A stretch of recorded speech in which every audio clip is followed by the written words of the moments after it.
Hey everyone, Caleb with the Antique Book Collective, and today I'm going to you guys with a fun little extra update, and that is a cool way that you guys can increase your sales that you guys probably aren't thinking about. And this is actually something that I stumbled across on my own. I've heard it a couple other places, and I never actually thought about implementing it, but I finally did, and I've actually seen a slight uptick in sales. And what that little strategy is run an eBay promotion, oh that's so obvious, but then end it.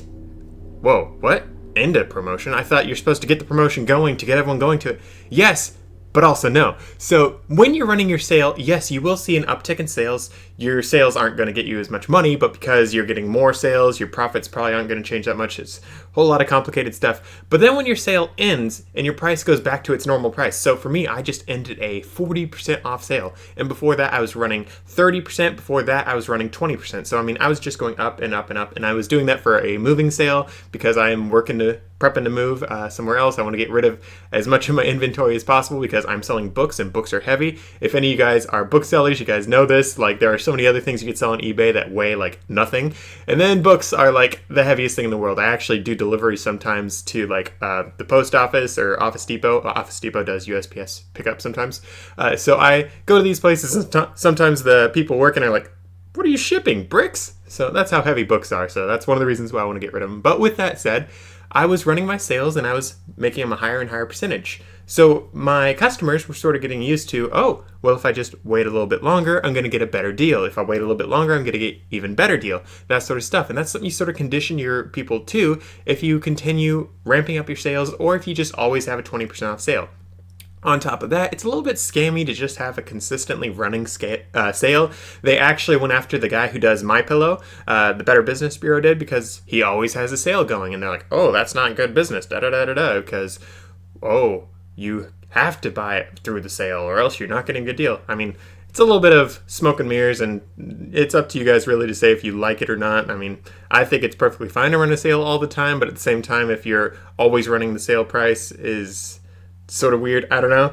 It's a gray area for sure, but that is something that you can get in a little bit of hot water for. So you don't want to run sales all the time, depending.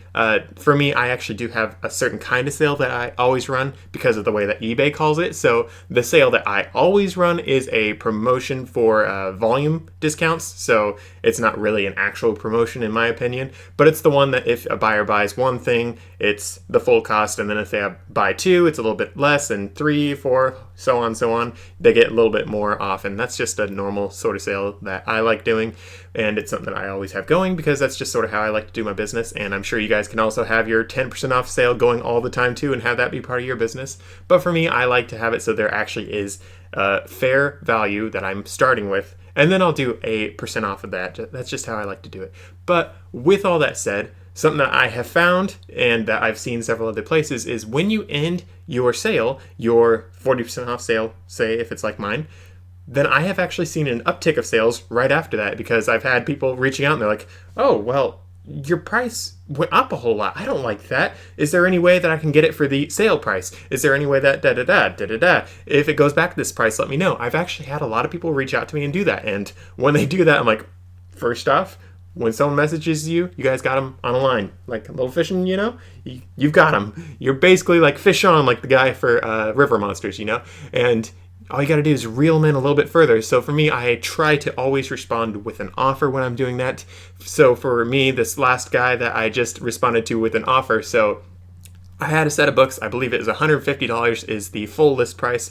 It was on sale for $90, which is a really good deal for that particular set of books. And the guy responds and he's like, oh, hey, your prices are going up like gas prices. I don't like that. Let me know if the sale comes back on. That's literally what he was saying. And I thought the gas price part was a little funny. So I actually responded to him with an offer, not for $90, but for $75. $75, I'm still making a good amount of profit on those books. And on top of that, it was a great way to push the sales. So this guy immediately just buys the books. He's like, oh, done, 75. Because 75 was even less than the sale. Honestly, I probably could have done it for $90, but I just wanted to be absolutely certain that I could get the sale. And $75 for a small set of books, I believe it was 11 books. That's some really good money for me. So that definitely made me happy, and I'm sure you guys would be happy for some nice sales like that. Shortly thereafter, after I sold that book, I sold a few other sets of books. I just sold one a couple seconds ago, actually, for $180. So I'm getting sales left and right. after I ended my sale. So that's definitely something that you guys might want to play around with. So for me, this sale that I was just running, the 40% off sale, I actually have been running it for a solid month almost. Before that, it was basically preceded by the 30% off, and the one before that was the 20. There was no time between those of something not being on sale. So I actually was able to get some pretty good sales. I'm still bringing in a few more sales actually of people that are finally coming back onto eBay or whatever for the week. They're like, oh, look at this, the sale's over, the price is up. What if I reach out?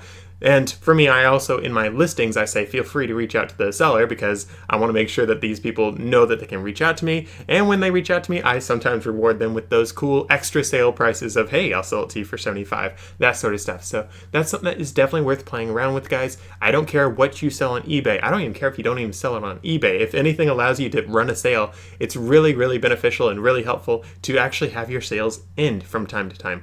There are, of course, issues that can come along with that. I'll be making a video in the future actually about something about that.